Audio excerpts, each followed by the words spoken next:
right, hello everybody, and welcome to Theorycraft Thursday. We, of course, are everyone's favorite dystopian future podcast. Today, we will be joined by my co-host, Proud. Hello, Proud. Welcome to GeoHell. Yep, and today's episode specifically is sponsored by Unicorn. That is UNIKRN. We'll hear more about them. Fortunately, there are saviors from the dystopian future rather than the oppressors. Our oppressors, of course, that we're going to be talking today about are the rise of robots, specifically on YouTube. We're going to be talking about how robot-made and robot-consumed content and AI produced content in the future is controlling the consumption habits of our children from a young age and really prepping them for inevitably kowtowing to their robot overlords. So it's a sad state of affairs, Proud, isn't it? Yeah, welcome to GeoHell. Exactly. All right. Before we go into that, let's start the show on a brighter note rather than talking about our inevitable GeoHell. Sure. Let's talk about excuse me. Let's talk about Dota 2, shall we? I'm like tripping all my words because I'm so intimidated. Yeah. Right. All right. So proud. We have now both been enjoying the 7.07 and now 7.07b, which was not even a week after the patch. They patched it again, which I was very thankful for. Although, you know, some things are still a little out of whack, it seems. How's your first week or so in Dota been with our new age of 7.07? It's been good. I like it. You know, I'm a fan of it. It's been good. I like it. But people still random, I've noticed. Yeah, that's the one thing I haven't been a fan of, is that still people do that, though.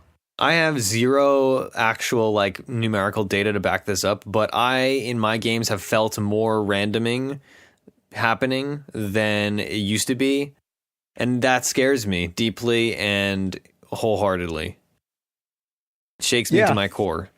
Yeah, I mean, it wouldn't be this show if we didn't complain about randomers, but hey, the plague is alive and well.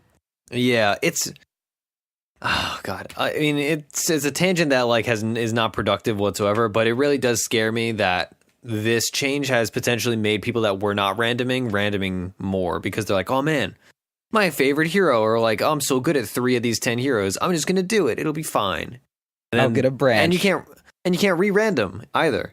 So it's why don't you just pick the hero that you play in that 10? Isn't the only extra thing you get a branch? Yeah, you get a mango and a branch, but you get the mango regardless of whether you random or pick. The only extra thing you get is a branch. Yeah. Oh yeah. It's very dumb. Yeah. Okay. Anyway. Yeah. It's disgusting. All right, so randoming shit. I think we've established that. Yeah, I mean, it's been good. My week has not been. It was good, and then it got ungood. I had a some would say long bad strain of randomers that prompted that comment, and people who just picked heroes that just were shit, and nothing changed about them, and they're still clearly shit. I had some dude picked Gyrocopter in my game, and I was like, "What are you doing? What do you think's gonna happen? Your Gyrocopter, are we gonna push? No, your Gyrocopter. Are you gonna farm? No, your Gyrocopter. Are we gonna late game?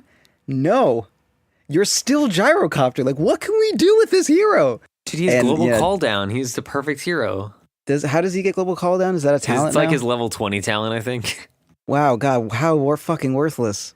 It's great. Oh my God, you what haters! A terrible, worthless fucking hero. Anyway, the only bad thing has just been people who don't really understand the patch getting in games, and I don't know. I mean, not everyone learns the patch immediately, and sometimes you have people who's I haven't played haven't played the new patch. Here I am. It's okay, let me tell you tip number 1: picking fucking, I don't know, Monkey King and trying to be a 4 and jumping across trees and ganking mid. It's not going to work anymore. Don't do that. Stop picking Lich. Yeah, stop picking Lich. I think that's really the takeaway, is that if you don't know what to play, the answer is not Lich. That's not actually the answer anymore. What is the new answer? That's the real question. Dark Willow and Venge and Bane. Those are probably if you don't know what to pick. Right. I just any time Dark Willow is not banned, I just alt-click that shit, and it's and the Hyena has suggested playing it Dark Willow every time. Yeah, that's fair. I've gone... I mean, this happens every time they release new heroes, but I think, I've played probably a dozen games or so since the patch, and I think Dark Willow has been picked or banned in probably 90% of those, and Pangolier has been picked or banned in maybe 75%. There was that like 3-day period where everybody was like, this hero sucks, whatever, oh, he's terrible. And then people were like, oh, actually, you play him offlane, and then he got a little bit better, and then he got buffed, and then he got a little bit better still. And I'm still not sold on the hero, but, whatever. So, yeah, I've not seen him as much as Dark Willow, who's much simpler in terms of you just throw out all your abilities, and then you win the game. Right. Any standout heroes you've been playing around with in the new patch? I've been having a ton of success. I mean, in addition to the Medusa I'd already talked about, I'm having a ton of success on Terrorblade. He kind of beats all of the heroes that are good right now. I mean, he does great against Anti-Mage. Like, Anti-Mage blinks in and Mantas, I press Q. Anti-Mage is fucking upset. Anti-Mage can't kill Terrorblade. Like, he blinks on me and, like, yeah, he can Abyssal me, but all my illusions are killing him in the meantime. And his illusions, I press Q and they're gone. He can push. He can, like, deal with the split push by keeping all the lanes pushed with illusions. It's fucking great. And he beats Spectre also, who's very strong because, again, I press Q, which is a very good counter to most heroes. He has Radiance, so do I, shit like that. I've been playing a little bit of Arc Warden, but just, like, in games where I have to super hard carry, and that's, sometimes you don't want that. I've been winning a ton with Luna.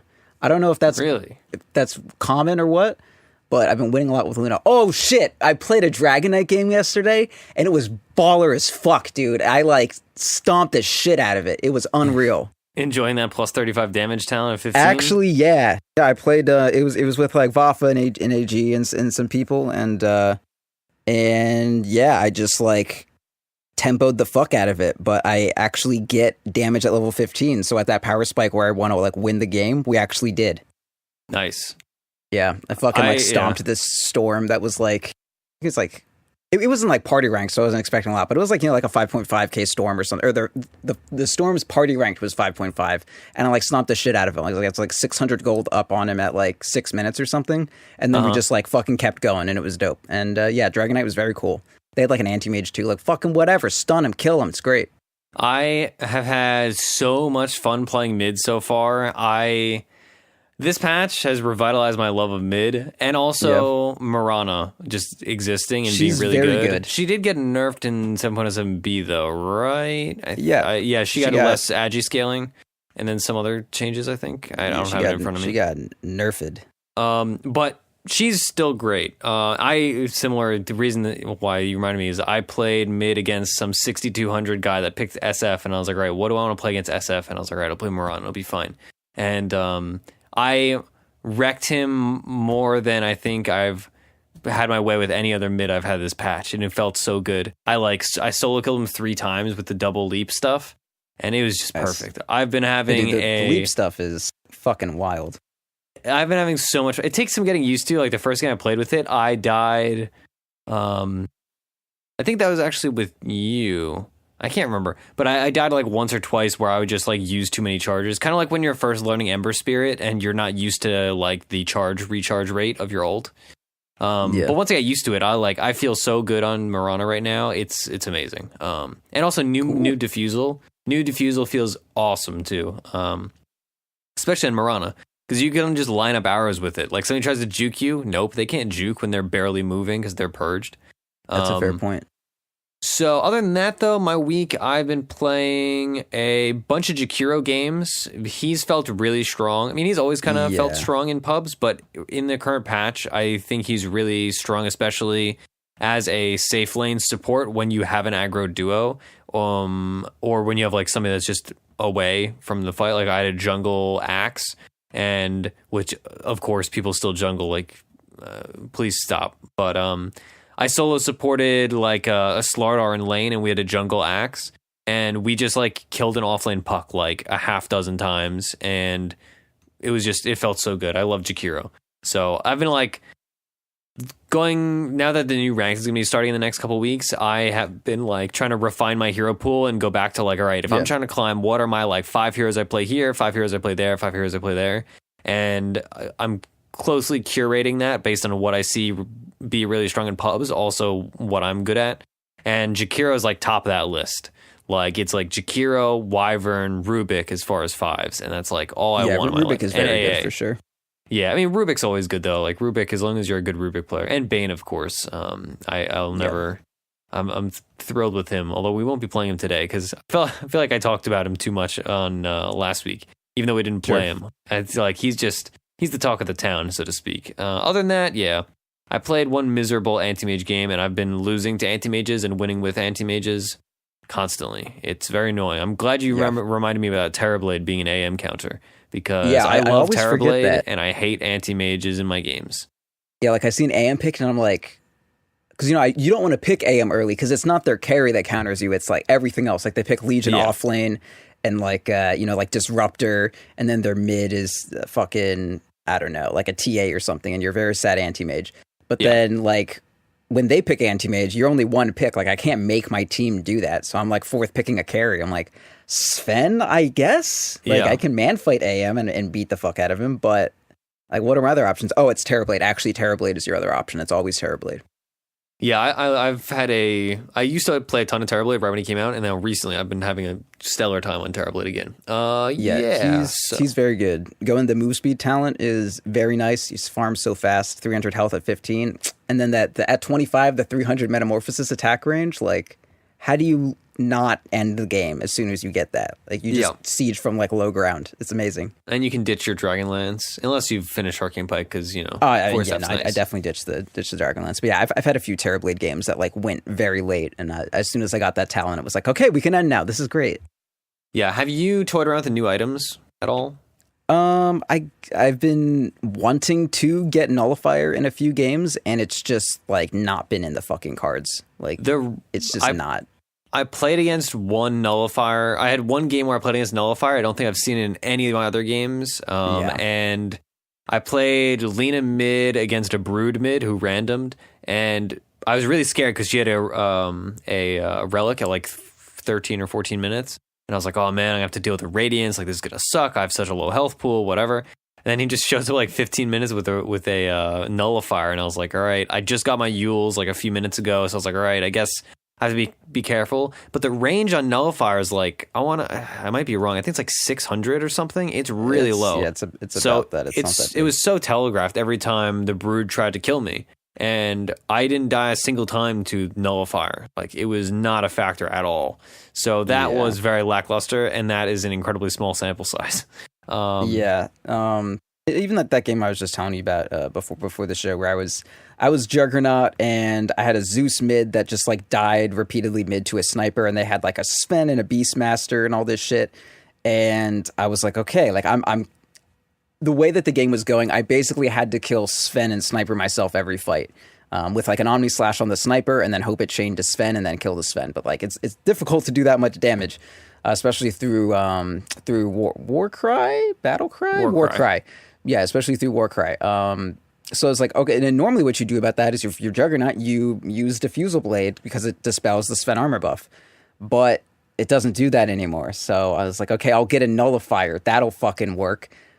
But I was like, okay, but what if I got a Basher instead? Because I need to get a Basher. And then I got my Basher, and I'm like, okay, so I have Battle Fury, Manta, an Abyssal Blade, a Blink, and my Phase Boots. And I need one other item. Like, I can't get another damage item. Like, my only attack speed can't come from a Manta. So I got a Butterfly. I'm like, then where the fuck does my Nullifier fit in? And the answer is it doesn't. Like, you just don't get a Nullifier. Like, it just doesn't do shit. It's not what you want. Yeah, I mean, I can't. I literally have not even thought about buying the item. Let's see, of the new items, I bought Spirit Vessel a few games. It's the standout item in the patch as far as I'm concerned. Spirit Vessel is fantastic. Even when it's not used as a counter pick item, it is still just amazing for sustaining pushes and all that. It scales really well, and it combines all those cheap items that you already have built. I built a Meteor Hammer in one of my games, and it felt like the biggest waste of money I think I've ever spent. I've seen a lot of people buy Meteor Hammers in my games. I'm like, what the fuck was the point of that? It's one of those things that theoretically you're like, all right, I was playing Kunkka, and I was like, all right, I want to test this out. And I was like, theoretically this is good, but in practice, there's no time I hit the channel for 3 seconds and then wait another half second, and it was just like, all right, I can clear creep waves now. All right, that's about it. Like, that's the only useful thing that this item does. Sucks. Please don't buy this item. I have not played around with Kaya yet. I did play a Storm game that felt really good, but I didn't build a Kaya. But yeah, because you need items that do things, that make your items a bit better. Other people have been, like Blitz has been doing a lot of Kaya builds where you go you go Null, Bottle, Treads, Wand, Bloodstone, Kaya, Orchid. And the Kaya, somebody mapped it out that I saw earlier. The Kaya gives you like 22% more damage per mana because you spend 10% less mana on each ability, including your ult. And then you also have 10% extra spell damage. Yeah, so cumulatively, you're getting way more damage out. Assuming that you can just, shit out your mana pool. Which Storm can, but yeah. Yes. So, like, I was thinking about buying it on Lina and Jakiro, but I just didn't get around to it. The Lina game I played, I feel really bad about right-click Lina. So, I just, in this game, I skipped her damage talent. I had a really good game, and I was just trying to snowball, and who else was on my team? And my team had a Terrorblade and a Bristleback, so I was like, all right, I don't need to be physical damage. And I just went all in. I went for cast range, and of course I can't pull this game up, but I think Caster Lina might be back. I don't know. I really have to test it more, but it felt really awkward to choose 25 damage because it's such a small number. Like, yeah, sure, like you have super attack speed and all that, but it just didn't feel good. Not like picking 40 damage. Yeah. Yeah. Okay, so let's talk about our segment for the week, shall we? So, on Teach Me Tuesday this week, you and Skrunk talked all about the safe lane from the safe laner and the support perspective. Yes. We are going to now talk about offlane from the offlaner's perspective because you, for this show, are going to be playing Pangolier later, and he has been kind of saddled into an offlane position compared to what initially people were talking about. Like, we talked about him potentially being a mid, and I've actually played against a few Pangolier mids, and it's actually kind of scary, but it doesn't it's kind of weird. But it's really lane dominant, regardless. And he kind of has not been a safe laner. Like, that got phased out within the first few days. Yeah. So let's go over some of the overarching themes of how offlane has changed compared to previously, how it was in the last 6 months or so. Okay.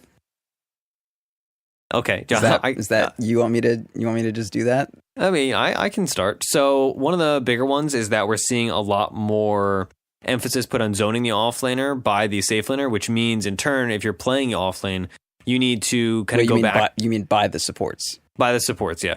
If you are playing the offlane, you're going back to the hero pool that offlane, I want to say traditionally is, but from a couple years ago where you're playing things like Centaur and Tide and Darkseer and these heroes that can salvage a really difficult lane, whether it's through jungling or through just being tanky and existing or through combat, like fighting the supports that are trying to zone you.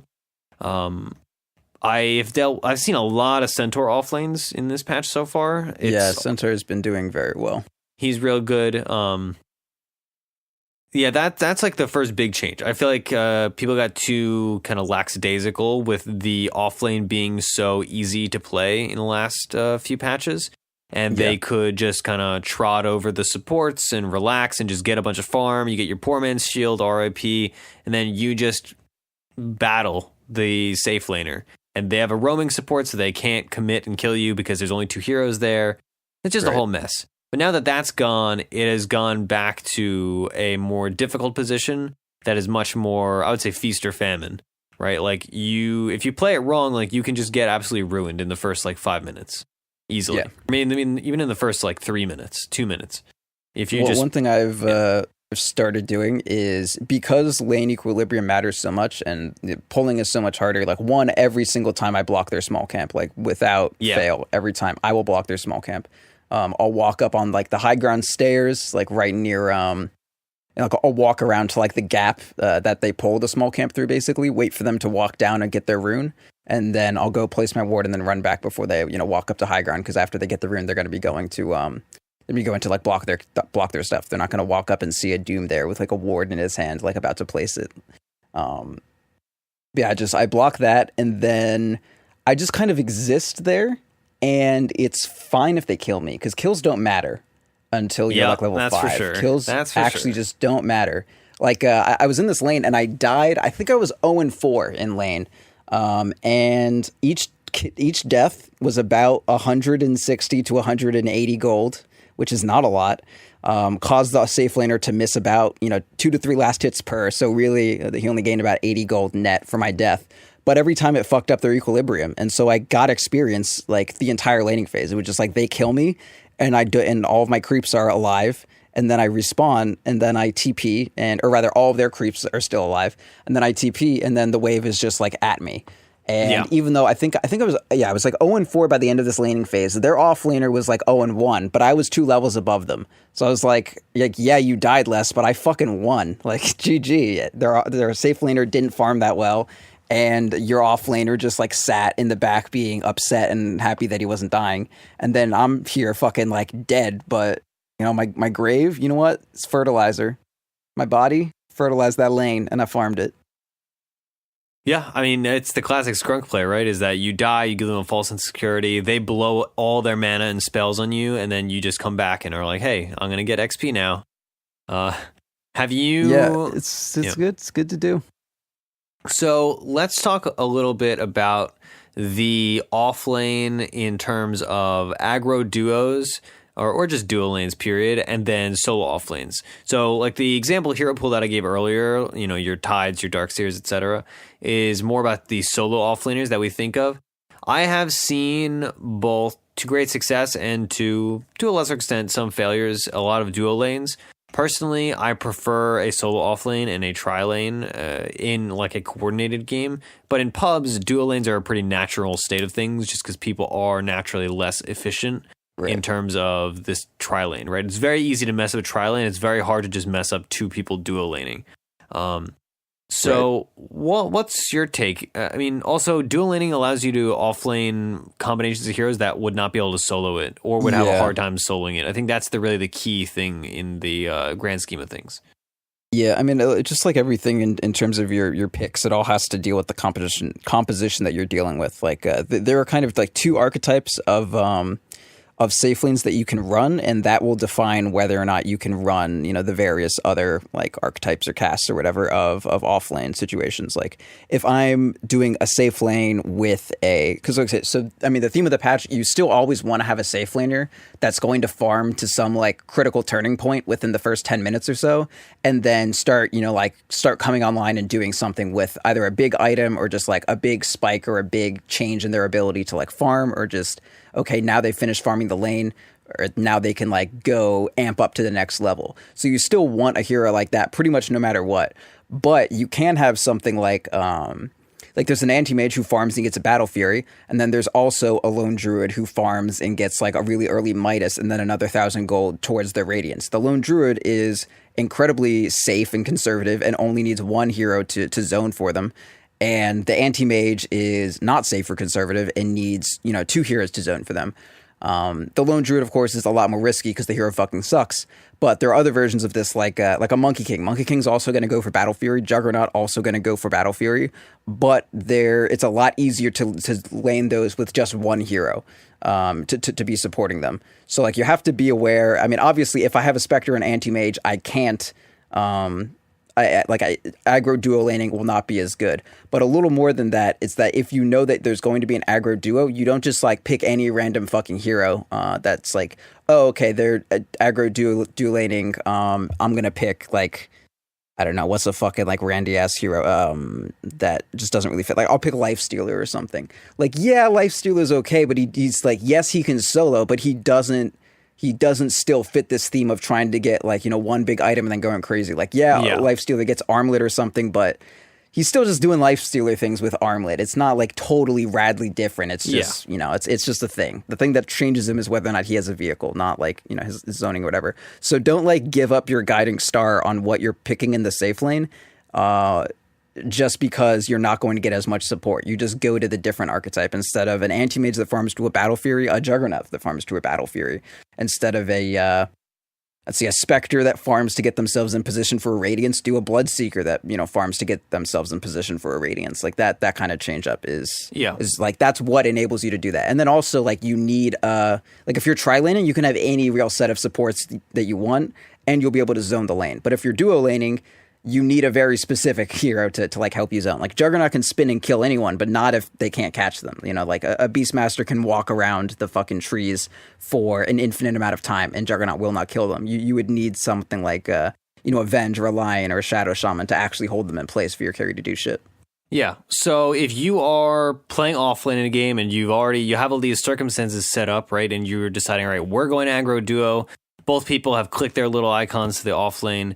What is the hero pool that you're thinking of as the 3 position, the more farm intensive person going to the offlane compared to usually, the 4 or the 5 that comes with you? Yeah. How does that hero pool open up, right? Because as the support player, I think of when I'm playing an aggressive duo lane, or even just a duo lane that's just farming a like third core that's a little more intensive, I'm usually going to Vengeful Spirit, or I know you don't like this, but I like Jakiro. The Bane also stands out to me. I'm not really picking weak things like a Crystal Maiden. Like Crystal Maiden's great, and I like her a lot this patch, but she's not a hero that I'm going to put in an aggressive She's so lane. fucking bad. You're insane. No. You're literally insane if you like Crystal Maiden this patch. I don't think she's good, but I think she's better than she was last patch.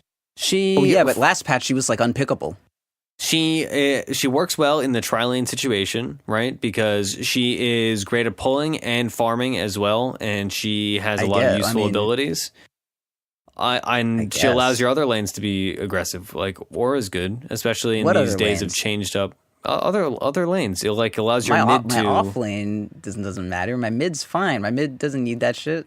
Maybe your mid sucks. Mid's hard now. Maybe your mid needs that help. They need like an additional easier. spell. What are you on about? No, dude, mid's way harder now than it used to be. Are you joking? You're not getting tri-laned anymore.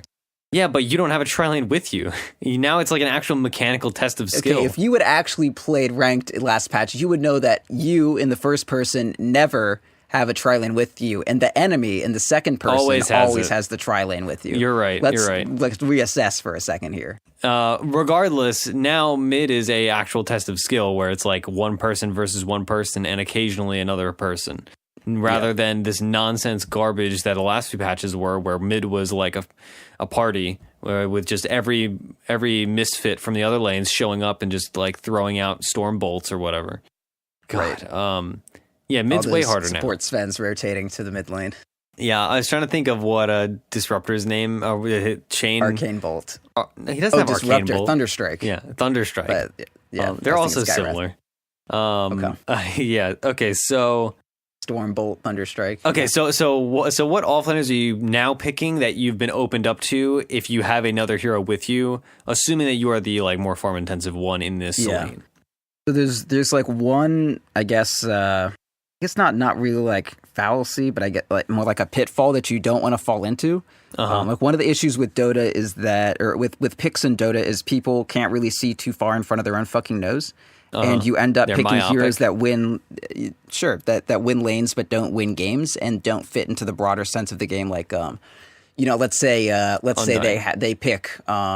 they pick Phantom Assassin or something, and then my last pick, someone tells me to pick a Slark, and then I look at the enemy team and it's like they have a fucking Jungle Axe, an Offlane Timber Saw, a support, Disruptor, and a mid, like, I don't fucking know, someone who beats the shit out of him, Storm or something. And they're like, oh, but that guy, it counters their pick that they just had. I was like, what the fuck? Shut up. Like, look at the fucking game.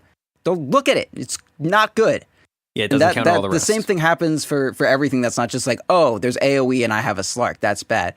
Also, regarding your picks, like if you say that I'm going to aggro duo lane now, the issue is that your brain is now going to, like, the only thing you're going to be focusing on is this new information, and you're going to look for things that win aggro duos. But that's not what you do. Like, you don't want to look at things that win aggro duos. You look at things that were already good and ones that were amplified by the aggro duo, and maybe things that were pretty good, but aggro duoing solves their weaknesses. For instance, if I were to pick, let's say, a lot of people for some reason think Undying is an offlaner. Undying's weaknesses are he doesn't do anything late game. He has no scaling defensive abilities. He has no crowd control outside of a mediocre slow, and he just fucking sucks. And if you aggro duo with him, it doesn't solve any of that. Yes, your lane is definitely going to be dominated, but if you're aggro duoing, you're already planning on dominating the lane. Like picking a lane dominator to aggro duo just doesn't, unless it does other things for you. There's just not a lot of point to it. Yeah, it's extremely redundant. So if you are going to aggro duo, you'd want to do something that is held back a little bit by being a bit, too squishy, or can't like be quite as aggro as it might want to be. So a hero like, and also isn't quite as level dependent, because if you're aggro duoing, you're going to have a little bit less levels going on. So like Centaur is a great option for aggro duoing, because one, he actually has control. He has a stun that you can catch people out with. He goes Tranquil Boots, so he'll be able to actually regen life during the lane. He can't jungle, which is a big problem with the hero, and he doesn't actually really have an escape. His only way to offlane is just to be very large. And as soon as you start aggro duoing, escaping and jungling isn't in the equation anymore. Those weaknesses are just canceled out. So you want to just assume in general all the good offlaners, their weaknesses are balanced out by strengths. And even if you aren't good enough to understand what their strengths are, if you can at least understand, oh, this is a pretty good offlaner, but they can't jungle and they don't have escapes. And then you identify, okay, if I'm doing an aggro duo, my goal is going to be running at their faces and dominating the lane. Not necessarily always getting kills, but like we wanna be threatening their death at all times and just owning the area around the creep wave. So people that have escapes, people that can jungle, people that don't have a lot of damage or don't have any ability to threaten the lives of someone. Probably not nearly as interesting. Ones that are heroes that are single target damage, probably not quite as interesting for you. Yeah, so that's pretty much that. Yeah, I think. Yeah, did you want individual instances of heroes to pick? Sure. I mean, just for the sake of it. I mean, the one that comes to my mind is Bristleback. Bristleback, a lot of times you can get away with as a solo offlaner, but it's more dependent on what the enemy supports are. Like if they're duo laning, you can abuse a duo lane with a Bristleback solo offlane pick. But I like Bristleback when you pair him with another aggressive hero and just really putting the hurt on a safe lane. Yeah. He is a bit level dependent, so that kind of hurts a little. But because you're splitting XP both ways. But in general, Bristleback comes to mind for me as far as the cores go. Like we're going to be playing today and talking about, a Pangolier is nice. I've seen him, like I said, in a good amount of my games, and the more successful ones I've seen have been him in some kind of duo offlane. I've seen actually a lot of Ogre duo offlanes. I'm trying to remember what he was paired with in the game. I had a really hard game where I was playing Jakiro, and they had a offlane duo lane that was like Ogre, maybe Ogre and Marana, and the Ogre was just disgustingly tanky, and he built he went like Mana Boots Vanguard and was just like nigh unkillable. It was one of the weirdest things that I've seen all patch, because it was just disgusting. Like he just walked around and was fast and was just punching people and stunning and throwing fire out, and it was just disgusting. Like there's just so much stuff, and he was so hard to kill just because all he had was like a 2,000 gold item, a Vanguard. So yeah, Undying definitely both as like a more, I mean, he's not really farm intensive, but as a body to a lane as well as a support in a lane like that. Are there any other standouts that you could think of that you really like in duos? Here's to, I mean, there's the question of the core or the support, and you want them to definitely like accent each other, right? Like if I did a duo offlane with a Bristleback, I would definitely want to do it somewhat with someone who has control, right? Like I don't want to pick Bristleback and Bane and then you nightmare someone and then I quill them and then they walk away. Like that's not. Like, maybe we're gonna own the creep wave, but that's about the extent of it. Whereas if we did Bristleback and I don't know and Venge or something, it's the same kind of range of a still relatively tanky hero with a lot of damage and also a minus armor component that synergizes very well with Bristleback. Instead, I can just walk up and magic missile them, and then we quill them 2 times and then keep chasing it down. Another magic missile, that's a kill. So I mean, you want to merge them with the heroes that you do in the aggro duos. It's not super fucking rocket sciencey.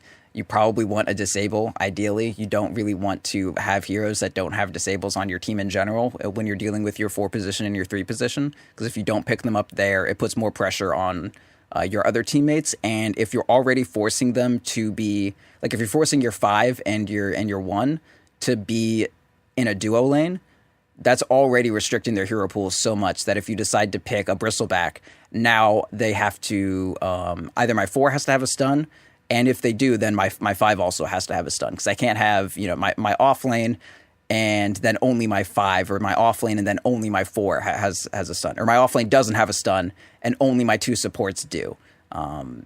That's just like not good. Or rather, I fucked that up. If I can't have my off lane and I can't have only my 4 to have a stun on my entire team. There we go. So like between your 4, your 5, and your 3, 2 of them need to have disables. Like they just need to. And if your 3 doesn't, your 4 has to, and now you have like, you know, a safe laner that's going to try to be kind of conservative, and a 5 that has to solo zone but also be a hero that has disable. Like that's just a difficult, like what if Shadow Shaman's banned? You're fucked. Jakiro, I guess, but that's about it. And what if someone doesn't want to fucking play Jakiro? It's rough. You're playing a pub. No one picks good shit. Okay. All right. So now that we've talked a bit about that, let's talk a bit about what we're actually going to be playing in an aggro duo this week, and why all the things we've just talked about apply to those heroes when they're paired together. So you're going to be playing the new hero, Pangolier. Let's talk a bit about him first. So Pangolier kind of, let's see, what is his win rate at the moment? His win rate at the moment is 40%, which is up a few percent from his launch after the 7.7B buffs. Him as a hero, he got crapped on a lot in the first week, myself included. Like, I was just saying he sucks. Now, what would you say? Like, I don't think he's as bad as everybody made him out, especially, again, after the buffs. I still think the hero's a little weird, and I think he suffers from, since he's so new, people are just doing weird random things on him, and now that things have stabilized, his win rate's going up overall, and people are kind of figuring out like, oh hey, he's an offlaner, oh he builds diffusal blade, he doesn't build echo saber, stuff like that. What is your impression of the hero? Because you've played a whole bunch of games on him, right? No. Oh, you haven't? You just played him in test client? I played like 2. Okay, well, 2 is 2 more than I have. I have no interest in this hero at all. I know, but I hate to continue. I mean, the last few days I've played a bunch of games with Vafa, which is why he keeps coming up. But his Pangolier is actually very good. He's on about a 10-game win streak with him right now, and I've been in some of those games, and they are actually very good. So like he definitely does well with the hero. But like right before I played, in a stack with Vafa, I was playing a game with Scrunk. And we had a Pangolier on our team, and it was just completely fucking worthless. Like, we were winning the game, but every so often he would pop up, and we would be just like, like we would go in for a fight and then lose it. And then, one of us would say like, oh, I forgot that hero does fucking nothing. I forgot that I shouldn't have trusted this fucking hero at all. That's just like, that's how it ends up sometimes. Maybe that hero just fucking sucks. It was this game that we won when I was on Wraith King. But yeah, like he can just kind of walk in and then just do nothing, like he walks in, does his Q, and then someone takes, 400 damage or whatever. And then that's it. That's kind of the entire point of his entire usefulness in that fight. But then other times he pops his ulti and he gets 8 stuns on everyone because he runs everything in the right way and also uses his W in the correct way. So he takes, 90% less damage or some stupid shit like that. So I mean, he's very hit or miss, and he's very player skill dependent. And I really like the build that Vafa's been going. And it's super weird that I wouldn't honestly think was good myself. But it's like Mana Boots and Vanguard. I would think Mana Boots delays you too much. And you get a Mana Talent at level 10 anyways. But I mean, that's what he does. Mana Boots and Vanguard. You have a Wand, of course, because that's a good item. Maybe an Aquila. And then you go Diffusal. And then 3 Javelins. Okay, I actually heard about this. Also, I will say the only good pub Pangolier I've had on my team did go Mana Boots. I forget what his total build was. Eventually he had Guardian Greaves, actually. But I like the Mana Boots on him. It was very weird, but it was very effective, and he was just unkillable. But yeah, anyway, okay, so you mentioned on TMT this week the Javelin thing. Yeah. Explain it a little just for anybody that thinks it's weird, because it is weird. So each Javelin adds an average of 100 pure damage on his Q, his swashbuckle. javelins can proc, like you can have multiple javelins proc on the same attack, so there's no diminishing returns on them. And I mean, the way his Q works is it's 4 strikes, and he has, in Javelin, has a 25% chance to proc for 100 damage. So you average that out, it's an average of 25 damage per hit. And if you average that out on his Swashbuckle, you got 4 hits, average of 100 damage on Swashbuckle. Sometimes it's more, sometimes less. And you want Monkey King Bar in this hero. It's just like good additional damage on Swashbucklies. And you also want Abyssal at some point. And Basher is also just, very good. If you get a Swashbuckle on like one target, you will almost, chances are you're going to bash them. It's a very good chance. And, making your Swashbuckle do a 1.2 second stun is good. So you want items that are going to comprise of 3 javelins. And because each individual javelin does so much extra damage for you, you might as well just buy them all up front. It's like 3,000, it's like what, 3,400, 3,500 gold total for 300 extra pure damage on your Q. Like, that's unreal good. That's like twice what an OD orb adds to your damage. At least, mid-game. Yeah, it's actually only 3,300 gold because they changed the javelin cost. That's what I was looking up. Yeah. I thought it was like 3,150, but that's the Basher recipe. Yeah. I bought one recently. I was like, man, I have so much extra gold. What was happening? I was like, oh man, this is like 1,100 now. Yeah, it's very interesting. I mean, people have been toying around with focusing on his Q, and I think that's kind of the impetus for a lot of people trying to do straight up carry builds. The Q also now crits as of 7.07B, but the crits are so minimal because it deals, what is it? It's like 24. Damage. Yeah, it scales up from 24 to 70 or something like that per 78, hit. 78, yes. Yeah, 78. So that has enabled a little bit, like people are going Bloodthorn on him, I've seen. Yeah. You initially were talking a lot about Maelstrom on him. What kind of changed your mind on that? Do you still think it's good? What's it's a fucking trap. It's a trap. Yeah. Why? It's just not as good as I thought it was. Like, the damage is decent, but like you're not going around farming. You're killing people, and like the slow on Diffusal Blade, like this hero doesn't have a lot of control, right? It's just his ulti really, and an Orb of Venom with your Q if you have that. But you can use Diffusal Blade while you're like rolling around, and you can use it to set up good swashbuckles on like combos, and it's just good to have a slow that you can spam. And you do spam it, and it's it's good to burn people's mana. Like, that's good. I like burning 200 fucking mana every time I use a Q.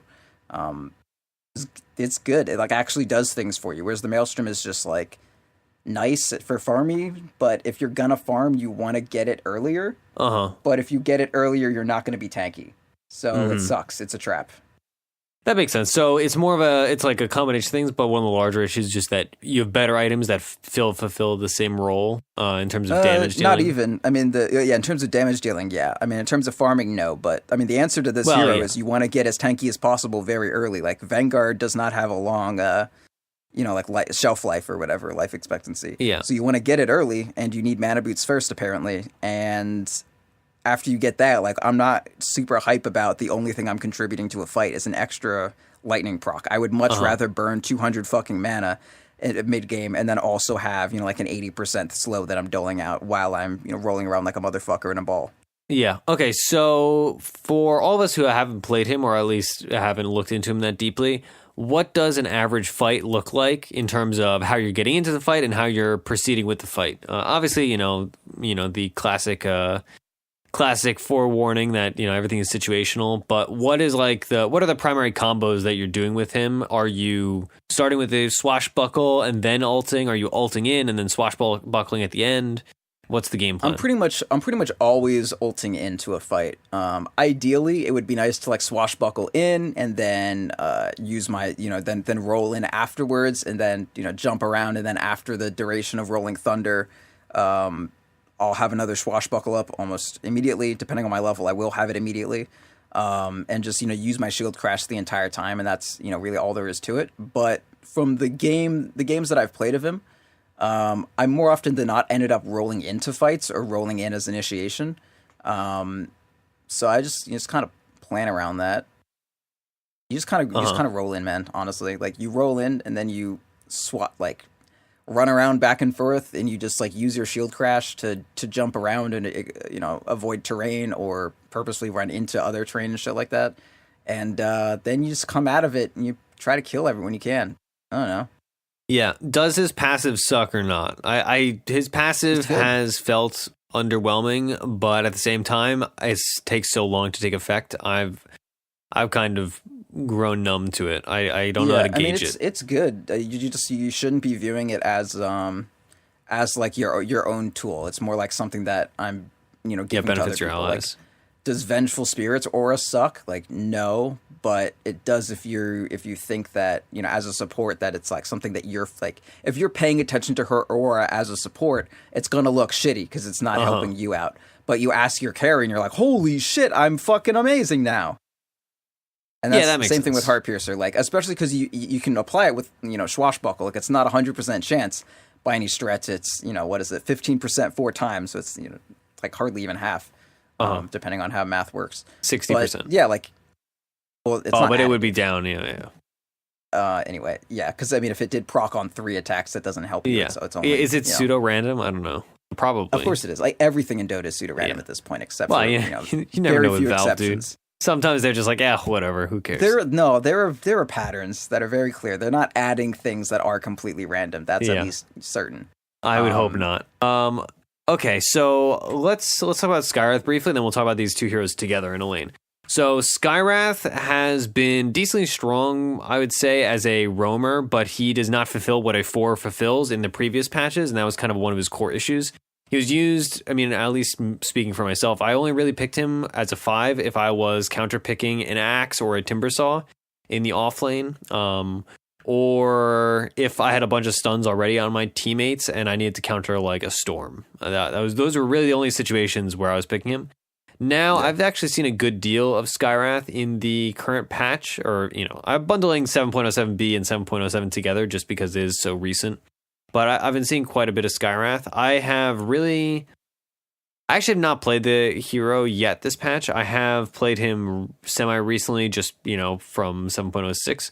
And he hasn't changed drastically. I would say the biggest thing that helps him, like a lot of other heroes are either helped or hurt, is just the changes to how supporting works and the pools that are available to you. Now that you don't have to run a roaming 4, you can run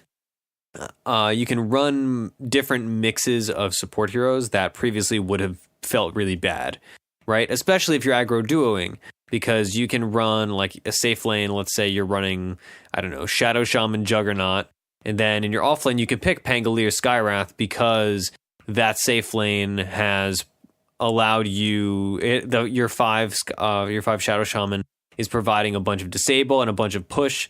And the Juggernaut should be relatively self-sufficient, so it's not like you're going to have to roam up there, most likely. And you can put out a lot of pressure on the offlane as a hero that naturally you just throw spells out constantly. The other big thing is that nowadays, correct me if I'm wrong interpreting this, nowadays, now that you get more mana regen from int, these really high int heroes are benefited like Skywrath, right? Well, it's not really that you get more mana regen from int. It's just the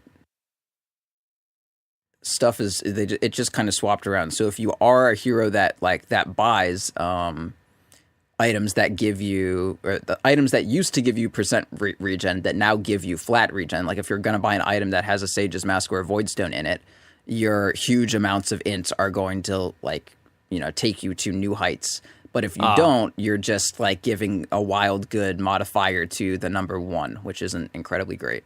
Gotcha. Yeah. So I guess like one Sage's Mask will still give you, 50% extra mana regen, but more in the fact that instead of modifying, 1 by 500%, you're now modifying 1.5 by 500%, which will give you 50% more. But if you're not getting anything, like that's giving you extra mana regen, nothing's going to happen. Yeah, that makes perfect sense. So, yeah, and a lot of our conversation about certain offlaners being enabled when they're aided and abetted by a support compared to how weak they would be relatively if they were a solo offlaner. Skywrath benefits from that dynamic similarly, where he fits really well in aggressive lanes, where he may not have fit as well if he was just statically sitting in the safe lane. One of the common issues you run into as a Skywrath is that if you're playing a zoning Skywrath in the safe lane, you have a ton of zoning potential for a while, but then you run out of mana and you have to go back to base. And then the enemy offlaner suddenly has, you know, a minute and a half, let's say, of time just to consume creeps and to get and to recoup their losses. So Skywrath has some weaknesses there, whereas other supports can just punch him, or punch the offlaner. So yeah, I mean, on Skywrath, his items have not changed drastically. Aether Lens has been changed, which kind of disadvantages Skywrath, unfortunately, because he really benefited from the 6%, what's called spell amp. But Kaya's good on him. Honestly, I don't think I'd get it though, just because I mean I'd get it eventually. But really, on Skywrath, your goal is to get mana boots and then get a Rod of Atos. And you get a Veil if your team has a lot of magic damage, but in general, if you're talking about your damage specifically, I'm focusing on getting an Atos. The only time I get Veil is like if I have like, let's say, a mid-storm, and then in the safe lane I have something that has like a support that does a bunch of magic damage maybe. But in general, you're rushing in for an Atos as soon as humanly possible with whatever, you know, necessary previous items or built into that. Do you like Urn on him at all? Because, I mean, Skywrath has, like, 0 armor, and the fact that Urn gives armor and also upgrades into something seems kind of attractive. I like Urn just in general because Spear Vessel's so good. That's why I'm mentioning it. Let's see, I want to just change, I want to look at, I feel like new Urn stats are still the same, right? But it's 2 stats and 2 armor. Okay, that's what I thought. All right, yeah. So yeah, I mean, I like it. And mana regen. And and that does give you the flat mana regen that's going to be modified by your int in a crazy fashion. Yeah, I was all messed up because I was thinking about Soul Ring, because Soul Ring changed a lot, and I was like, what? Yeah, Soul Ring is an interesting thing now. Yeah. No, I like Urn on him for sure. Yeah, I'd see myself like a reasonable, you know, hopefully like 10 minutes or so, 12 minutes, let's say. I'd like to have like an Urn, a Windlace, and mana boots. You know, that's a little... I mean, it's an offlane dual lane, so presumably I'm going to get a little more farm than I would if I was like a 5. But that's like a pie-in-the-sky hopeful items. And then right after that, I just go Atos. That makes sense. And his Aghanim Scepter is super good if you can get there. It really is... Especially if you have the 15 talent. Like, that thing is so good. Yeah. It's kind of disgusting. His new talents are great. Let's see. So... Yeah, I mean, he has a lot of options in terms of talents that are really appealing, right? Like, you either have double Arcane Bolts or you have a constant silence, basically, through the minus Ancient Seal cooldown. Yeah. And you can affect more damage or more magic damage from your allies with his 20 talents, or you can get global concussive shots, which the global concussives have felt pretty lackluster, I'll be honest. I played a game with one on my team, and I was like, this is cute, but I don't care. Like, there are very few situations where concussive shots fucking, like, it's over a screen. It's 1600 range. Like, that's 100 above XP range. Like, yeah, this should not be necessary. You don't need that. Yeah, it's not like it's harass at 20 either. The Ancient Seal magic resistance reduction thing kind of sucks, honestly. Yeah, it's not a huge deal, especially because you're level 20, right? At this phase in the game, everybody has BKBs. They have things to purge. They have things to like Manta off, which is a purge. Yeah. So it's lackluster. This is not a huge damage increase, like 15%, like piercing of magic resist, like whatever. Yeah. Well, I suppose that counts to negative resist also, like it goes into the negative because you already are reducing a lot of magic resist with Ancient Seal. You're amping. So your Ancient Seal amplifies the magic damage done, and then this talent also reduces their resistances. So they're doing 2 different things, and they do kind of jerk each other off to be better. That's weird. But, yeah. I mean, regardless, I think this hero's in a really good spot right now, and I'm interested to play him. So let's talk briefly about why these 2 heroes synergize really well together. Basically, I mean, in my mind, I'm thinking a lot about just our nonstop pressure on a safe lane, right? Our kill potential is decent, but more importantly, we can just constantly be throwing stuff out, right? You can be swashbuckling, and I can be throwing arcane bolts out. You're relatively tanky in terms of things once you have a couple levels, and I'm pretty squishy, but I'm fast. So we're a very hard force to reckon with, and it's hard to push us out of lane. That's kind of how I think about it. Yeah. I like to kind of think about like sort of like the geometry of how two heroes kind of interact with each other. Like Skywrath has a lot of like I almost want to call it like vectoring or lancing or whatever. Like he lances in front of like there's a line between him and the person that he's arcane bolting, and crossing that line is, or rather, and walking through that line is kind of hard. But like going around just like the straight line between Skywrath and the person he's looking at is not too difficult. And Pangolier has a nice like AoE shield crash, and you can swashbuckle to like move a certain direction and then do damage in other ones. So if you're like, you know, straight throwing arcane bolts at a at a Sven or something, and then like, you know, a vengeful spirit walks from the side, I can, you know, like swashbuckle to your side and then throw my damage in a line that's facing the vengeful spirit or something. And then I'm in front of the Venge, and hopefully, since I'm so close to you, I can be between like the Venge and the Sven, and I can get like a shield crash or whatever on both of them and amp my damage up, and then like do a bunch of like body blocking, and then you can, you know, run real far and then regain your, you know, far distance of just a line between you and the enemy targets. Great. Yeah. Fuck you. I know. I mean, it makes sense. I don't have anything to add, honestly. Like, it's fun. I'm just excited to play Skywrath in a position where I kind of may get a little bit of a farm compared to usually playing. Yeah, I mean, I'm kind of concerned because the second you say like, oh, we're going aggro, like there's a decent chance the other support on your team is like going to be a Spirit Breaker or something, and then your safe laner is shit out of luck. Well, you know, that's the risk we take. I guess. I don't know. It really is. It's just why I would like kind of hesitate to suggest doing this. Oh yeah, but I mean, you know, it's for the show, right? We have these problems every week anyway. Like every week, it's like, all right, we're the highest. This is like this is a self-created problem. This is like, oh, we're gonna run a 5 in the offlane, and like that's gonna create a problem. It'll be okay.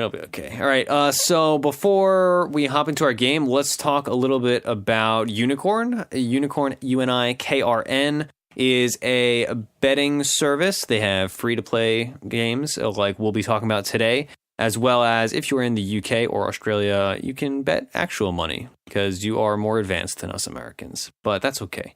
So you can bet on the outcomes of games, like, you know, how betting works. And we are going to be talking briefly about a game that is, well, by the time this show has come out, it's probably already happened. So you'll be able to check whether we were right or not. But we're just going to make some prop bets on a series that's coming up. Actually, it's not it's a series. It's best of 3. So for the Dota Cinema Captains Draft, I believe it's qualifiers, tomorrow there's a best of 3 between Vici and LGD Forever Young. Proud and I have done our research, as, you know, one is meant to do when you are gambling, even, you know, fake currency. It's important to want to win. So Proud, you're more pro-oriented than I am. I have been watching a lot more pro games actually since 7.07, but I still am more of a casual pro game viewer. And I am a storied and successful esports wagerer, may I say. Yeah, you definitely have a leg up on me on that one. So it's Vici versus LGDFY. This was, I would say, like maybe the most the marquee game that I was looking at, because I was looking at all the prospective games we could bet on. Yeah. And this was the one where I was like, all right, I know both these teams, because there's all these new names for teams that have like reformed and all that. And I was like, all right, I know Vici and I know LGDFY. So Proud, what do you prefer out of Vici and LGDFY? Definitely Vici. Okay, good. That's my answer too. I'm just going to bandwagon all you.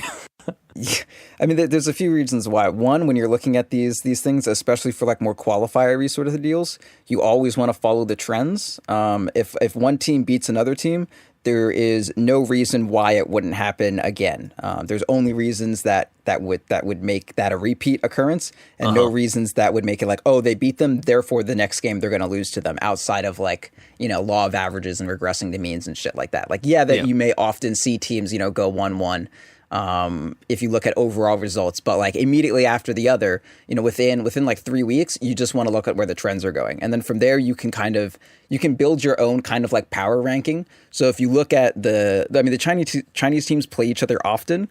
And when you're dealing with teams that are in the same club, like LGD and LGDFY, they probably are a bit more even against each other because they play against each other often.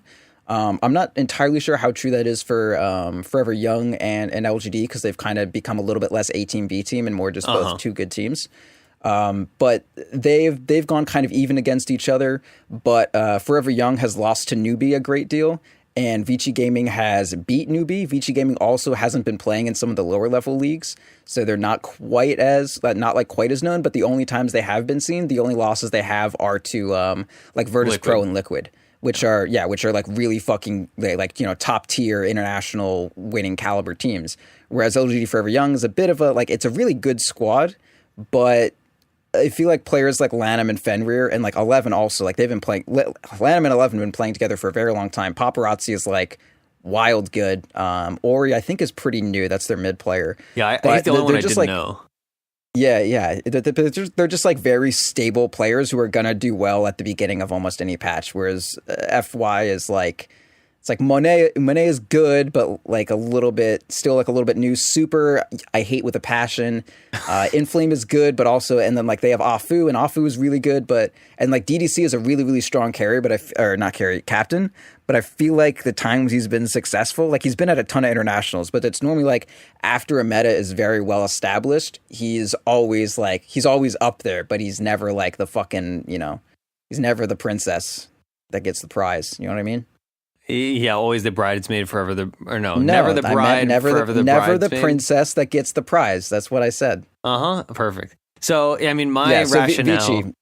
Yeah, my rationale for Vici was they did really well against Liquid most recently, and Liquid's really good. Yeah.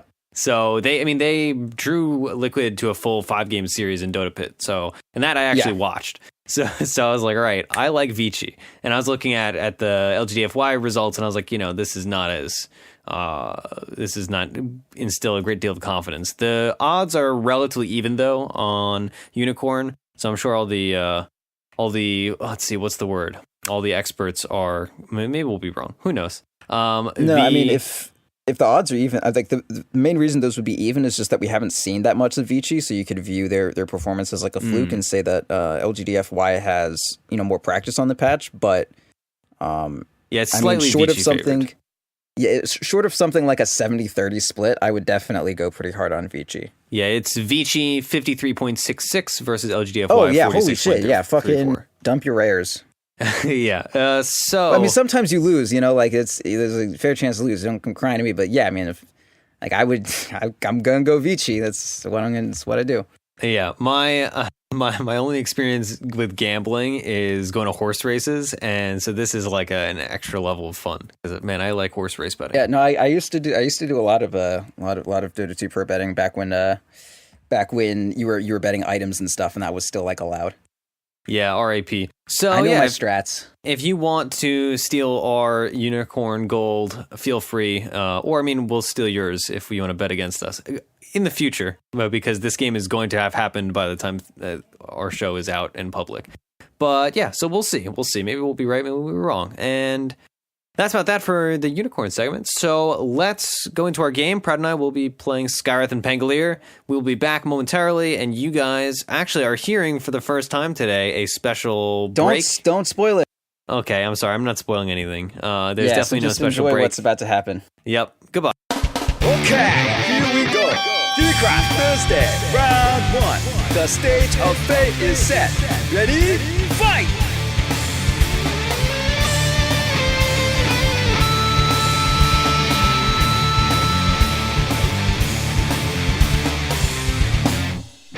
Dota sucks, actually. It's actually not a good game. Well, there's always next time. All right, hello everybody. We are back after an arduous few hours. So yeah. We, as tends to happen every once in a while, Brad and I were estimating maybe once every 5 games or 5 weeks, we have to play multiple games for Theatcraft Thursday. We did 3 lobbies total. 3 tries. 3 tries, which accumulated in a couple hours. So in the interest of us not recording till like 4 a.m., we didn't actually get to play Pangolier. Fortunately, in the 3rd game, Pangolier offlane was on the enemy team, so we can still talk about it in full. But yeah, in the 1st game, we sacked the Abandon because Pangolier got banned. Or no, Pangolier got picked by the enemy team. In the 2nd game, the Pangolier was banned, but we couldn't abandon because we didn't want to get low prio, because if you get low prio, you definitely can't record the combo. And then, but then we got meatbowed, which sucked. And then in our final game, the enemy team first picked Pangolier, and we played an offlane duo lane still of Skywrath Mage and Beastmaster. So, yeah, let's go over the full teams for this actual game that we will be talking about. So, like I said, we had an offlane Beastmaster Skywrath. We had a mid lane Wind Ranger. We had a safe lane duo lane of Lion and Terrorblade. The enemy team had a safe lane duo lane of Spectre and Jakiro. They had a mid lane Viper. They had an offlane Pangolier, and they had a jungle Enigma that surprised us all by ganking level 1 and me immediately dying because I thought, oh, there's no way an Enigma is going to be here. But then it turns out creeps don't spawn until a minute, so why wouldn't he be top lane? So that was scary. That had not happened to me yet this patch. Yikes. All right. So, Pratt, how do you want to approach this? Let's talk about our lane first, shall we? Sure, yeah. So we did the aggro duo, and it went pretty well. I think that we were too much into the mindset of kind of pre-patch where you would like try to kill the enemy and not just like dominate last hits and denies. Because like we had a big damage advantage on them, but we just kind of like went very aggressive, and then we got killed by their Enigma.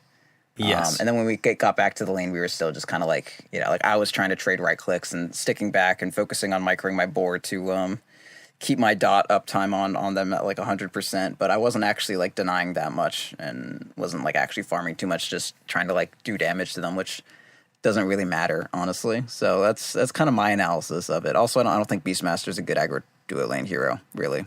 Yeah, it didn't feel great. So like I was just peppering them with arcane bolts, and like you said, I mean, we dealt a lot of damage, but A, they built up stick charges, so they had instant regen, so it was incredibly hard to go for kills. And B, we did not have like stuns or anything like that enabled us to just lock down a Spectre and kill him instantly. I forget the actual total kill death score of our lane, like by the time laning phase is over. I think we killed Spectre twice. I want to say twice, but both of them were trades. And like, I've had worse lanes, but it's one of those things where when you commit to an aggro duo lane, you expect to get a lot out of it, right? You're committing an additional... if it's against a Spectre, like, should be an easy, like, that's ideal. Yeah. The Jakiro is a real problem. The Jakiro did something interesting. I want to check just to make sure I'm 100% right. The Jakiro didn't get Ice Path until level 11. They had they maxed Dual Breath and Liquid Fire, and just like it really added up, right? Like I've been talking up Jakiro for a while. He's one of my favorite supports at the moment. And I mean, we talked about him earlier in the show, and it was a lot of damage. And like he has decent stats, so he had decent right click, and I think I died to him once, and I narrowly got out once. And all their kills virtually were on either of us were just like Jakiro dealing like a ton of damage. Yeah, just a dual breath, like just tearing the shit out of us. Yeah, it was brutal. So yeah, that was interesting to watch, an experience from the receiving end. Let's talk a little bit about Beastmaster, because I didn't plan on playing Beastmaster, but I love Beastmaster, and you were excited to play him. Yeah, he has a big win rate increase recently. Yeah, I don't exactly know what it is about him. He's kind of like Wraith King for me, where the damage that he puts out doesn't match the abilities that he has. It's just he just does more than you would expect. Like when you think about like what he actually has, it's very difficult to actually it's very uncommon. There's no real metrics and nothing to really to like compare it to understand how much damage he's gonna put out. Like he has a right click he's not a carry, but he has a pretty good right click. Yeah. He's not Lone Druid level of summons, but he does have a boar, and the boar isn't, it's not like Treant level of shit, but it's better than like a creep. Mm-hmm. And he has this attack speed aura that it's a little hard to really get, like you can tell like, okay, this creep does, 30 more damage, but with the extra attack speed, like you don't really know how much DPS a creep is going to do. And then he summons another creep, and like, people are used to Chen and that sort of thing, but no one's really super aware how much damage a fucking, like the Satyr, Hell Tormentor or whatever is gonna do with an extra like 80 attack speed, and then that he's also gonna get like 3 Hadoukens out in a fight if he lives through it. And then my boar's stunned. Like, no, how much DPS is the boar's poison? Does like anyone know? No. 15, but and also it's like. Do you have it up? Actually, I'd like to know. I have no fucking idea. I'll look it up while you talk. Yeah. All right. Yeah. You do that. I've got like the replay up right now.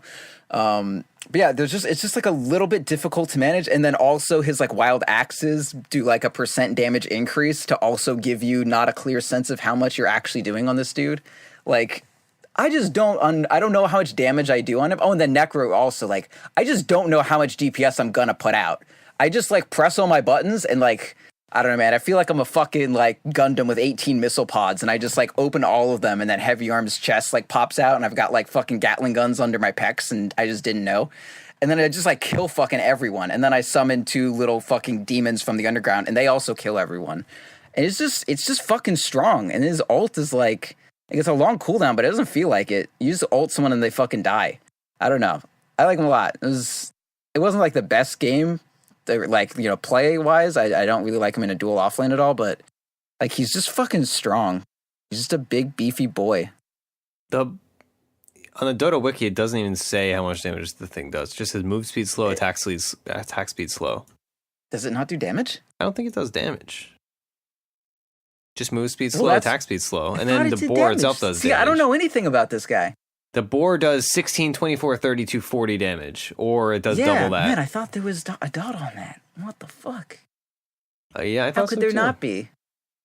It's a pretty crappy poison if it doesn't do a dot. Anyway, okay. I like Beastmaster too. He's maybe my favorite offlaner, other than my classic offlane invoker. I really like Beastmaster. I've not played him yet this patch. Have I even offlane this patch? I've played like aggressive supports in offlanes, like Bane, but I don't think I've actually played a game where I just sat and played the offlane. Yeah, I mean, my overall experience of this entire game, because we pretty quickly moved out of like the laning phase. Like our laning phase was very repetitive. It was just a back and forth, and we were slightly losing out. And Spectre was getting a decent amount, and then. We started. I roamed a bit. I had to go bottom briefly, because they had an offlane Pangolier. Well, let's actually talk about the offlane Pangolier from their team, because obviously we did not get to play it. So he did a similar build to the build that you talked up earlier, the Vafa build, as we're going to call it forever now, confirmed. He went. Mana Boots, 1 Javelin, Blink Dagger, then he finished the MKB, then he went Lincoln's Shivas, and he had a wand early also. He had a wand before Mana Boots. So he only built 1 of the Javelins because he didn't end up going in for the... and he did not end up going in for a Basher. The Blink Dagger was super cool, though. Yeah, the Blink is definitely very good. Yeah, the Blink was like revolutionary on the hero, honestly. It was so cool. Yeah, it's always a decision between if you want to go for the javelins or you want the utility of the blink dagger. Like those, I think that's like the main decision to make on the hero is like the javelins for MKB and damage, that sort of thing, and then blink dagger for doing cool shit. Yeah, I mean, so the blink dagger has a lot of surprising utility because obviously, you have all the basic blink utility, but the big thing was he was able to ult and then rapidly change where he was and hit people that were not expecting to be hit. Or he could ult and then blink in and immediately hit somebody. Like there was one fight where I didn't even know where he was and suddenly I was just up in the air because he just blinked on top of me while already rolling. Similar to like how a Nyx can use items, although Nyx can't use items when he's burrowed, but a Nyx can use items when he's burrowed. And you just don't expect... You just said he can't, and then you said he can. Well, sorry. He can't use blink when he's burrowed, but he can use items when he's burrowed. So in a lot of times, you'll be like, oh man, there's a Nyx burrowed, and then he'll force staff somewhere, and you're like, what? Where is he? Like, I didn't expect that. So it was a similar thing with his Pangolier, where it just completely had me thrown off kilter. I definitely noticed the 7.07B changes to his ult speed and the turn point. That was pretty noticeable. I remember in one of my recent games, I played against a Pangolier mid, and I played Shadow Fiend, and he tried to gank me, and I just like walked in a line, and he could not possibly turn fast enough to hit me. So that buff was really, really noticeable. Yeah. He was a big problem to our team. Like, for all the time that we've been spending over the last few weeks or last week and a half of kind of complaining about Pangolin and how he feels kind of weak. I like to see a tally, by the way, on how many different names I've called Pangolier today, because, man, it feels... Pangolin, I think, is the superior name, honestly. Yeah, but he definitely felt like a legitimate hero. Like, we were talking about how earlier, sometimes you see him and it's just like, wow, this is like nothing. But in this game, he definitely felt like a force to be reckoned with. He was tanky. He was hard to kill. We had a lot of spell damage between myself, Lion, and... Well, Wind Ranger does have spell damage, but she needs Shackle to hit to deal damage. Yeah, I mean, she went Maelstrom, so she does have spell damage by that token. Yeah, and so he was spell immune, and it was just, what can you possibly do against this hero? Yeah, the answer is Beastmaster ulti him, and then as soon as I did that, Enigma would be like, okay, here we go. Yeah, the Enigma had some nice black holes. Yeah. Yeah, and we had the classic issue. We had a Terrorblade on our team. Apparently, he didn't have the easiest lane against the Pangolin, I take it. And then he was just kind of behind the whole game, and he did not ever fight with us. So, yeah. I mean, he wasn't behind. Like, he was top net worth for most of the game. Well, then he still wasn't with us. Yeah. Yeah. I mean, the longest short of doesn't even matter at that point. Was every fight was 4v5, and he just never had a TP scroll up and used meta to split push. And that was just kind of, we lost the game because we lost a fight in front of a tier 2, and our Terrorblade was like top lane with meta popped hitting a building that he didn't finish killing. Yeah, and then they just... that was kind of that. Oh, God, that was terrible. So let's talk a little bit about our item builds. You can talk about yours first, just because it's more simplistic, and then I want to go into what I did. Yeah, Beastmaster, I think actually... I have a lot of confidence in this build. There's not a lot to it. You get Tranquils because they're nice to get early, keeps you going. You can like jungle for a very long time, and you tank for the board can't tank for you. But anyway, you just get Tranquils and then finish a wand because you're gonna get a stick in laning phase because it's the only fucking item you can buy at the side shop anyways. It's a good item. And then you just buy Necrobook. You don't do anything else. You just get Necro. That's it. You're just gonna buy Necrobook. Yeah, and then you go Blink. What do you go after the Blink, though? I know, like... It depends. Yeah. That game, I wanted to go... I mean, most of the time, I like to go BKB, just because BKB is an amazing item, and the second a non 1 or 2 position hero gets a BKB, that makes the enemy have to make some really hard choices about who they're going to deal with in a team fight. Like, if I walk in with my BKB popped, their carry has to decide, okay, either I'm going to go and kill the Terrorblade with my right clicks, or I'm going to deal with this Beastmaster and get him to stop killing my supports. And, like, that's just not a choice that they want to have to make. Like, they want their ambient damage and their, like, Viper poisons and stuff, Macro Pyres and Ice Paths to be able to stop me from killing their supports. Yeah. But if I have BKB, I just fucking eat them. So that's good. I love BKB. Similar to how I get BKB, like, 4th item on Doom every time. Or 3rd, depending. But yeah, like BKB is super, super good. But yeah, you get like Blink, and then, I don't know, Silver Edge was good because I thought I was going to, I could sneak up on Spectre, do the break or whatever, and take his dispersion off so she takes 30% more damage, and then maybe we could kill her. Mm-hmm. But yeah, that was my only real hope is, Silver Edge and BKBs and Necronomicons. Like you can do Solar Crest and stuff on him, but I think that's just kind of like the way to go.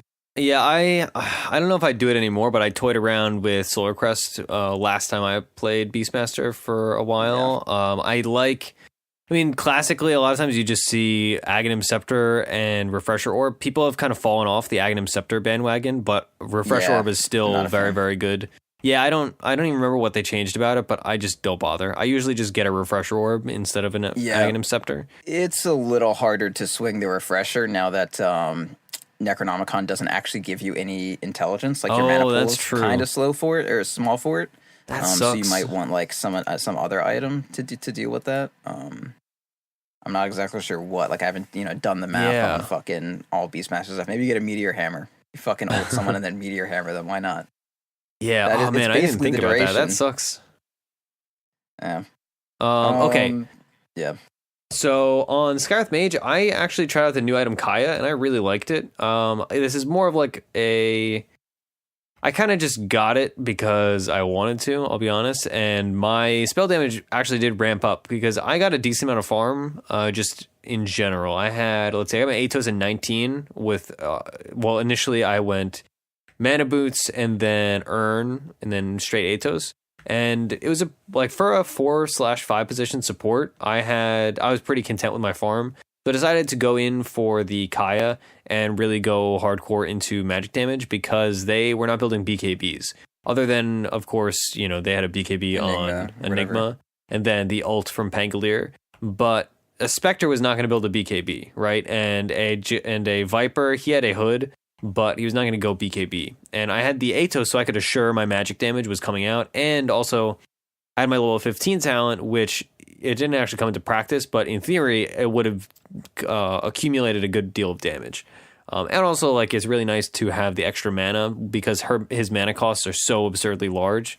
10% mana reduction actually does make a difference on this hero. I was going in for Aghanim Scepter last, but I obviously did not get there. I almost had it, but I had to buy back. And then I probably would have gone...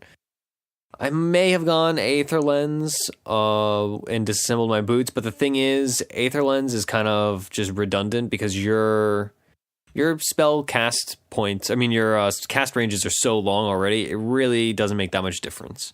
So maybe I would have just kept the Mana Boots and maybe built an Octarine core if the game went to 75 minutes or whatever. Yeah, or just tried to do the fucking fool's hope of a sheep stick or something. Yeah, that would have been good. So you didn't just get shredded by Spectre existing. Yeah. BKB's great. I don't know what to tell you. No, BKB would have been good too. Yeah, it was fun. The Kai was really rewarding. I really liked it. It's one of the items I'm interested in toying around with, specifically on Invoker. Yeah. But it's a little weird to fit in because it's 1950 gold and it doesn't build into anything. So it's kind of I get this item early, but that's delaying my real items. Or if I get it late, then I just replace it. So it's going to require it's kind of the issue that Yules used to have when it was just too expensive and didn't do enough to replace a sheep stick or whatever. But it wasn't cheap enough that it would replace your drum or whatever.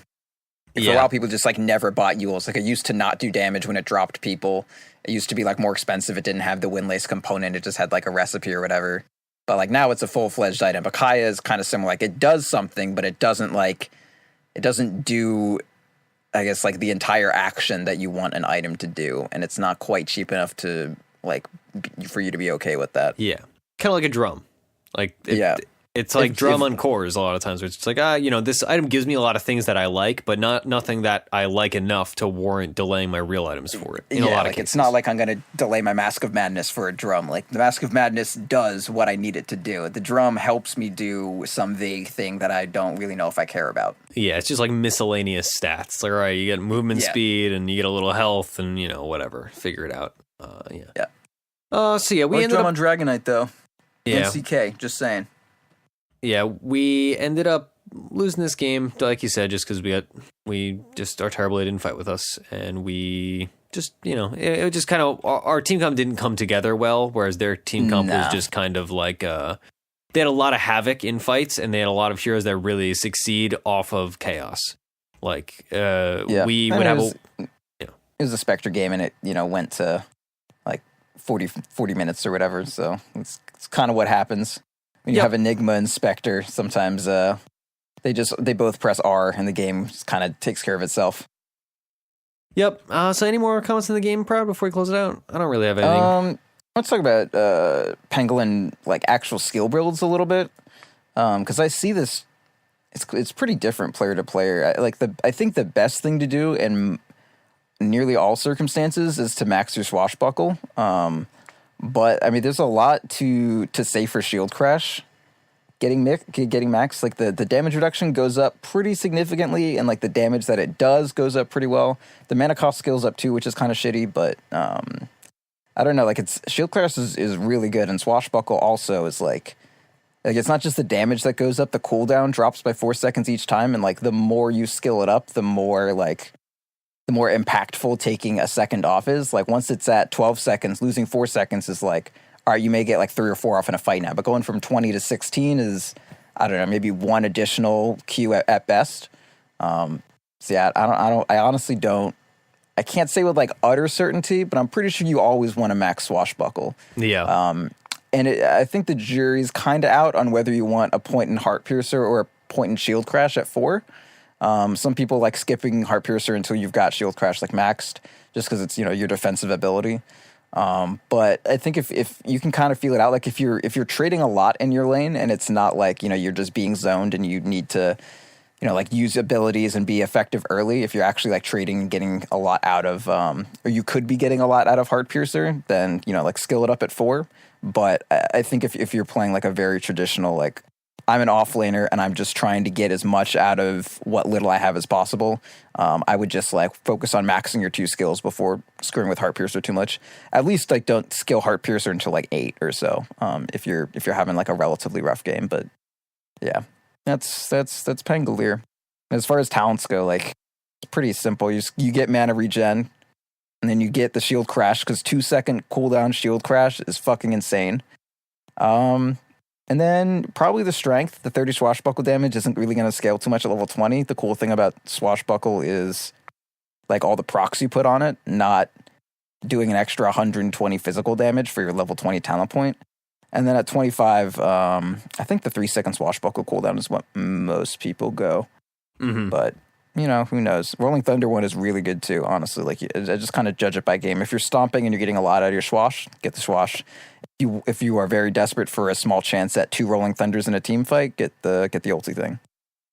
Yeah, for talents, I went int instead of movement speed at 10 because I don't care about movement speed, as do most heroes. At 15, I chose +1 Arcane Bolt, which I learned it only sends out the second Arcane Bolt if there is a secondary unit. So if you're attacking one person with Arcane Bolt, it will still only send out one. Like, it will never hit the same person with both Arcane Bolts.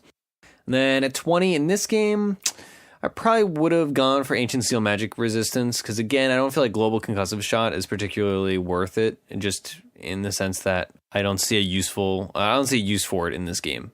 And at 25, I would have gone for Mystic Flare damage instead of GPM, because as a support, Skywrath, you're going to hit it so late. Realistically, you want to just have more damage. And also, I would have had my Aghanim Scepter by then. So that's 600 additional damage on an ability that is going to have, there's going to be 2 of them out. So I think I would probably prefer the Mystic Flare damage. And again, we had cores that weren't building BKBs. If you had BKB cores, then I think I'd probably go GPM just to like blink Scythe somebody maybe, or to get more items like Shivas or Scythe or Octarine core. BKB also, yeah. So yeah. Item. Good item. All right. So this has been the BKB is a Good Item podcast. And then on Beastmaster, yeah, at level 10, you get that XP gain. Then you get that 40 board damage. Then you get that Wild Axes damage. And then you get that attack speed, probably. Maybe the Hawk Summon, but probably the attack speed. As far as skills go, like, get your Axes level 1, Call the Wild, max after that.